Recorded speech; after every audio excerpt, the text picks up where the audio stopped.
Oh, hey guys. My name is Mia Gantel. I am a member of the East LA Community Youth Center. I'm also a founding member of the Girls STEAM Squad. In the spirit of Halloween, I'm going to be doing a pumpkin experiment. The things you'll need are a pre-hollowed out pumpkin,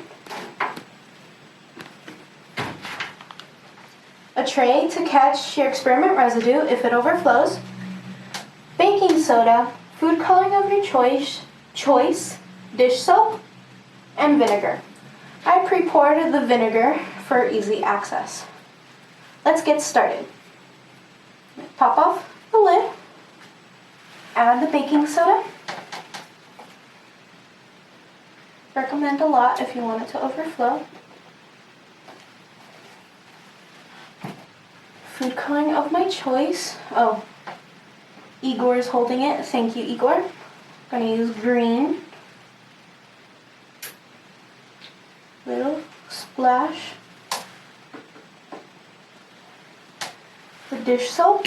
You want to put a lot of dish soap if you want a lot of bubbles.